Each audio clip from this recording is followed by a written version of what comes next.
KSRTCയിൽ തുടർച്ചയായിട്ടുണ്ടാകുന്ന ജീവനക്കാരുടെ മരണം സംബന്ധിച്ച് വെൽഫെയർ അസോസിയേഷൻ ഇതിനു മുൻപ് തന്നെ കാര്യങ്ങൾ പറഞ്ഞിരുന്നു. ഏതായാലും മന്ത്രി ഈ വിഷയത്തിൽ പ്രതികരിച്ചിരിക്കുകയാണ്. ഓൺലൈനിലൂടെ KSRTC ജീവനക്കാർക്ക് അവരുടെ ആരോഗ്യ പ്രശ്നങ്ങൾ ഡോക്ടറുമായി സംസാരിക്കാനുള്ള അവസരം ഉണ്ടാക്കുക. ഇതിൻ്റെ ഒരു പ്രത്യേകത എന്ന് പറയുന്നത് അനേകം KSRTC ജീവനക്കാർ നമ്മൾ എണ്ണം കേട്ടാൽ നമ്മൾ ഞെട്ടിക്കുന്ന തരത്തിൽ 60ഓളം ആളുകൾ, ഈ 62-63 പേര് ഒരു ശരാശരി കഴിഞ്ഞ വർഷമൊക്കെ മരിച്ച സാഹചര്യത്തിൽ അതിലൊരു ഭൂരിപക്ഷം ആളുകളും ഹാർട്ട് അറ്റാക്കിലാണ്.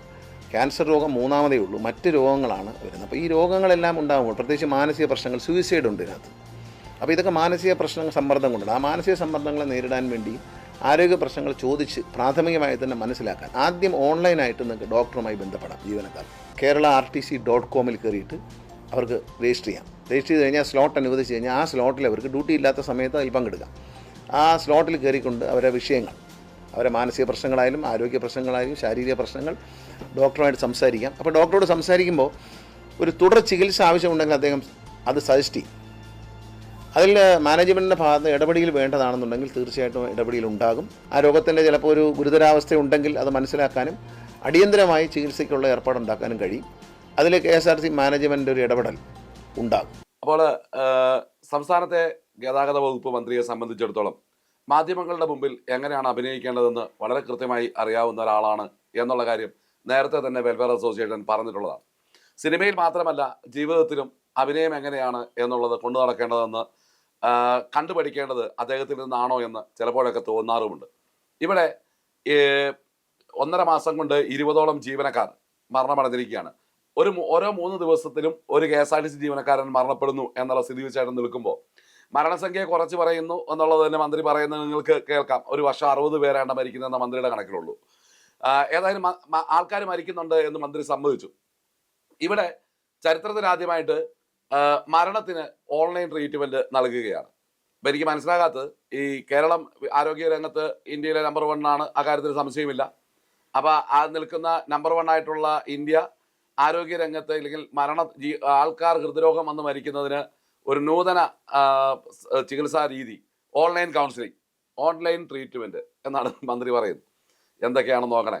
തൊലിപ്പുറത്ത് ചികിത്സിച്ചിട്ട് കാര്യമില്ലാത്ത ഒരു വിഷയമാണ് മന്ത്രി മാധ്യമങ്ങളുടെ മുമ്പിൽ കയ്യേട് നേടുവാൻ, കേരളീയ പൊതുസമൂഹത്തെ തെറ്റിദ്ധരിപ്പിക്കുവാൻ പറഞ്ഞുകൊണ്ടിരിക്കുന്നത്. ഇവിടെ ഡ്യൂട്ടി പാറ്റേൺ പരിഷ്കരിച്ചുകൊണ്ട് 2 ദിവസം ചെയ്യേണ്ട ജോലി 1 ദിവസം ഒരു മനുഷ്യനെ കൊണ്ട് എടുപ്പിക്കുക. ആ 2 ദിവസത്തെ ജോലി 1 ദിവസം എടുപ്പിക്കുന്നു എന്നുള്ളതിന് 1.5 ദിവസം ടച്ച് മാത്രം നൽകുക.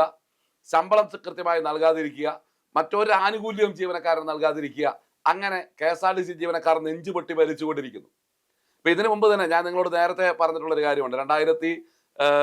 2012 ഇന്ത്യൻ എക്സ്പ്രസ്സിൽ വന്നിട്ടുള്ള ഒരു വലിയ ലേഖനം, 2000ഓളം KSRTC ജീവനക്കാർ ഹൃദ്രോഗികളാണ് എന്ന് പറഞ്ഞുകൊണ്ട് അന്നത്തെ മന്ത്രി തിരുവഞ്ചൂർ രാധാകൃഷ്ണനെ നേരിട്ട് വിളിച്ചു ചോദിച്ചിട്ടാണ് അന്ന് ഇന്ത്യൻ എക്സ്പ്രസിൻ്റെ തിരുവനന്തപുരം കറസ്പോണ്ടന്റ് ആയിരുന്ന ഷാർലറ്റ് ജിമ്മി എന്ന് പറയപ്പെടുന്ന പത്രപ്രവർത്തക ആ വലിയൊരു റിപ്പോർട്ട് പ്രസിദ്ധീകരിച്ചത്. ആ റിപ്പോർട്ടിൽ എൻ്റെ പേരും ഈ വെൽഫെയർ അസോസിയേഷൻ്റെ സംഘടനയുടെ പേരും പരാമർശിക്കുന്നുണ്ട്. പലരും പറഞ്ഞു ഇത് വെറും ഊതി വീർപ്പിച്ച കാര്യമാണ്. പക്ഷേ മരണം അടുത്തുകൊണ്ടിരിക്കുന്നു, ആളുകൾ മരിച്ചുകൊണ്ടിരിക്കുന്നു, കാലൻ്റെ പിന്തുടർച്ചക്കാരായി മന്ത്രിയും MDയും മാറിയിരിക്കുന്നു എന്ന് കഴിഞ്ഞ ഒരു വീഡിയോയിൽ ഞാൻ പറയുകയുണ്ടായി. അത്തരം ഭീതിജനകമായ ഒരവസ്ഥയിലൂടെ KSRTC കടന്നു പോവുകയാണ്. ഇവിടെ മന്ത്രി പറയുന്നത് എന്താണ്? ഈ പുര കത്തുമ്പോൾ വാഴ വെട്ടുക എന്ന് പറഞ്ഞൊരു ഇടപാടുണ്ട്. ഇവിടെ രാജീവ് ഗാന്ധി സെൻറ്റർ ഫോർ ബയോടെക്നോളജിക്ക് ലാബ് പണിയാൻ വേണ്ടി KSRTCയുടെ സ്ഥലം കൊടുക്കാനാണ് മന്ത്രിക്ക് ഇപ്പോൾ ധൃതി. ഏതായാലും അതുപോട്ടെ. ഇവിടെ പറയുന്നത് എന്താണ്? അവിടെ ഒരു ഡോക്ടറെ നിയമിച്ചു. കരൺജിത്ത് എന്ന് പറയുന്ന ഒരു ഡോക്ടറെ തിരുവനന്തപുരത്ത് നിയമിച്ചിട്ടുണ്ട്. ഈ KSRTCയുടെ 22,000ഓളം വരുന്ന ജീവനക്കാർ തിങ്കളാഴ്ച മുതൽ വ്യാഴാഴ്ച വരെയുള്ള സമയത്ത് രാവിലെ 10 മണി മുതൽ വൈകുന്നേരം ഉച്ചതിരിഞ്ഞ ഏതൊരു സമയം വരെ അരമണിക്കൂർ വീതം സ്ലോട്ട് ബുക്ക് ചെയ്ത് അവർക്ക് ഡോക്ടറുമായി സംസാരിക്കാം. എനിക്ക് തോന്നുന്നത് കേരളത്തിലെ ആരോഗ്യ മേഖലയിൽ നമ്പർ 1 ആയിട്ടുള്ള കേരളത്തിലെ ഒട്ടനവധി പ്രാഥമിക ആരോഗ്യ കേന്ദ്രങ്ങളും താലൂക്ക് ആശുപത്രികളും ജില്ലാ ആശുപത്രികളും മെഡിക്കൽ കോളേജുകളും ഇവിടെ ചികിത്സ നടത്തുവാനുള്ളപ്പോൾ KSRTC ജീവനക്കാരന് ഇതുകൊണ്ട് എന്താണ് പ്രയോജനം? ഹൃദ്രോഗം ഈ പറയുന്ന അന്യായമായ ഡ്യൂട്ടി അടിച്ചേൽപ്പിച്ചുകൊണ്ട് ഇഞ്ചിഞ്ചായി ജീവനക്കാരെ കൊന്നുകൊണ്ടിരിക്കുമ്പോൾ ഈ അസുഖത്തിന് എന്ത് ഓൺലൈൻ ട്രീറ്റ്മെൻറ്റാണ് ഡോക്ടർക്ക് നൽകാൻ സാധിക്കുക? ബൈപ്പാസ് ശസ്ത്രക്രിയ കഴിഞ്ഞ ഒരുത്തിന് അതർ ഡ്യൂട്ടി നൽകുവാനില്ലാതിരിക്കുന്ന ഒരു അവസരത്തിൽ അവനെ കൊണ്ട് ഈ ദീർഘദൂര ബസ് ഓടിപ്പിക്കുക എന്നുള്ള സ്ഥിതിവിശേഷം ഈ ക്രൂരത നടപ്പിലാക്കുന്ന കോർപ്പറേഷൻ എന്ത് മരുന്നാണ് ഓൺലൈനിലൂടെ ഞങ്ങൾക്ക് നൽകുവാൻ സാധിക്കുക? മന്ത്രി ആരുടെ കണ്ണിൽ പൊടിയിടുവാനാണ് ഇത്ര നാണം കെട്ട നാടകം അഭിനയിക്കുന്നത്? ഇവിടെ ഹൃദ്രോഗ ബാധിതരാണെന്ന് മന്ത്രി തന്നെ സംഭവിച്ചു ഏറ്റവും കൂടുതൽ ആളുകൾ. അത് വെൽഫെയർ അസോസിയേഷൻ 12 വർഷങ്ങൾക്ക് മുമ്പ് പറഞ്ഞ കാര്യമാണ് ഇപ്പോൾ മന്ത്രിയെ സംബന്ധിച്ചത്. ഞങ്ങളിത് കൃത്യമായി ഇതിനെ പിന്തുടർന്നുകൊണ്ടിരിക്കുന്ന ആളുകളാണ്. ഞങ്ങളുടെ കൂട്ടത്തിലുള്ള സഹപ്രവർത്തകർ ഒന്നൊന്നായി മരിച്ചു വീഴുമ്പോൾ അതിന്റെ കാരണം ഇന്നതാണ്. ഈ അമിതമായ ജോലിഭാരം അത് വീണ്ടും വീണ്ടും കയറ് വരിഞ്ഞു മുറുക്കുന്ന പോലെ ഞങ്ങളുടെ കഴുത്തിൽ ഇങ്ങനെ ഡ്യൂട്ടി പാറ്റേൺ പരിഷ്കരണവും അമിതമായ ജോലി സമ്മർദ്ദവും കൊണ്ട് വരിഞ്ഞു മുറുക്കുകയാണ്. ഇവിടെ ഈ അടുത്തിടയ്ക്ക് ഞാൻ തന്നെ ഒരു കാര്യത്തിൽ നമ്മുടെ സഹപ്രവർത്തകരോട് പറഞ്ഞിരുന്നു, ആ ചെങ്ങന്നൂരുള്ള ഒരു കൺട്രോളിംഗ് എന്ന് പറയുന്ന ഒരുത്തൻ അവിടെ എഴുതിയിട്ടിരിക്കുന്നു, ജീവനക്കാർക്ക് ആശുപത്രിയിൽ രോഗ അവസ്ഥയിലും അടുത്ത ബന്ധുക്കളുടെ മരണത്തിലും മാത്രമേ അവധി അനുവദിക്കുകയുള്ളൂ, ബാക്കി അവധിയില്ല.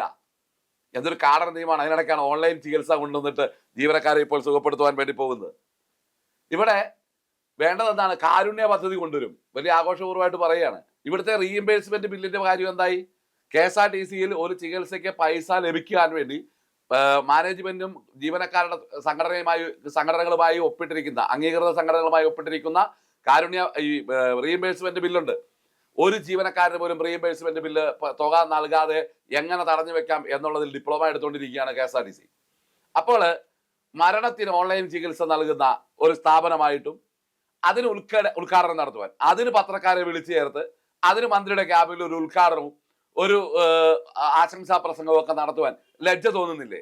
ആളുകൾ മരിച്ചു കിടക്കുമ്പോൾ, മരിച്ചു വീഴപ്പെട്ടുകൊണ്ടിരിക്കുമ്പോൾ ഇതിന്റെ അടിസ്ഥാന കാരണം എന്താണെന്ന് പരിശോധിക്കാതെ, അമിത സമയത്തിൽ അടിച്ചേൽപ്പിക്കപ്പെടുന്ന ഈ ജോലി ഭാരത്തിനെതിരെ ഒരു വാക്ക് പോലും സംസാരിക്കാതെ, ഈ പറയുന്ന കാര്യത്തിൽ ഈ നിങ്ങൾ പറയുന്ന ഡ്യൂട്ടിയുടെ കാര്യം എന്താണോ, ജീവനക്കാരന്റെ അടിസ്ഥാന പ്രശ്നം എന്താണെന്ന് മനസ്സിലാക്കാതെ ഓൺലൈനിൽ ഒരു ഡോക്ടറെ വിളിച്ച് 4 നേരം വർത്താനം പറഞ്ഞാൽ അസുഖം മാറി ജീവനക്കാരെല്ലാം ജീവിതത്തിലേക്ക് തിരിച്ചു വരും എന്ന് പൊതുസമൂഹത്തെ പറഞ്ഞു പറ്റിക്കുവാൻ, കയ്യടി നേടുവാനുമാണ് ശ്രമിച്ചുകൊണ്ടിരിക്കുന്നത്. അതുകൊണ്ട് ചികിത്സ വേണമെന്നുള്ളത് ഔദാര്യമൊന്നുമല്ല, മന്ത്രിയുടെ ഔദാര്യമൊന്നുമല്ല. അത് ഇന്ത്യൻ മോട്ടോർ വാഹന തൊഴിലാളി നിയമത്തിൽ വളരെ വ്യക്തമായി. ഒരു മോട്ടോർ വാഹന സ്ഥാപനത്തിൽ 100 തൊഴിലാളികൾ കൂടുതലുണ്ടെങ്കിൽ അവിടെ ഈ പറയുന്ന സംവിധാനങ്ങൾ വേണമെന്ന നിയമത്തിലുള്ളതാണ്. അപ്പോൾ ആ നിയമത്തിന്റെ അടിസ്ഥാനത്തിൽ ചെയ്തുകൊണ്ടിരുന്നതാണ്, നിർത്തലാക്കിയതാണ്. തിരുവനന്തപുരത്ത് ഈസ്റ്റ് ബോർഡിൽ ഇത്തരത്തിലൊരു ആശുപത്രി ഉണ്ടായിരുന്നു. പക്ഷെ അവിടെ പോകാൻ ആര് അവധി നൽകും? എങ്ങനെ ലീവ് നൽകും? ഇവിടെ ബൈപ്പാസ് ശസ്ത്രക്രിയ കഴിഞ്ഞവന് പോലും വിശ്രമിക്കാനുള്ള അവസരം കൊടുത്തിട്ടില്ല. ഇവിടെ ഒരു അസുഖമായി, ഒരു രോഗമായി കിടക്കുന്ന ഒരുത്തിന് അവരൊരു ലൈറ്റ് ഡ്യൂട്ടി കൊടുക്കുവാൻ ഇവിടെ ലൈറ്റ് ഡ്യൂട്ടി അനുവദിക്കില്ല.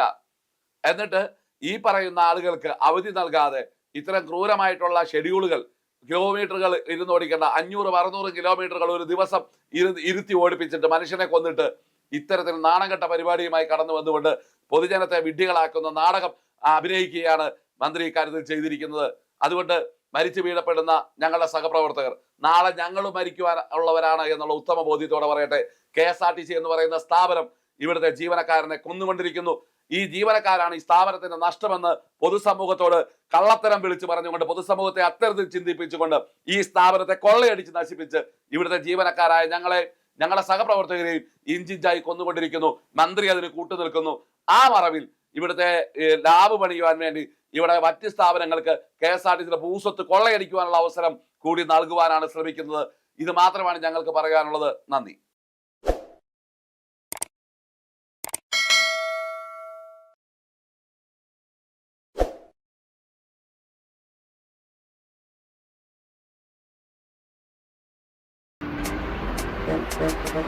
Thank you.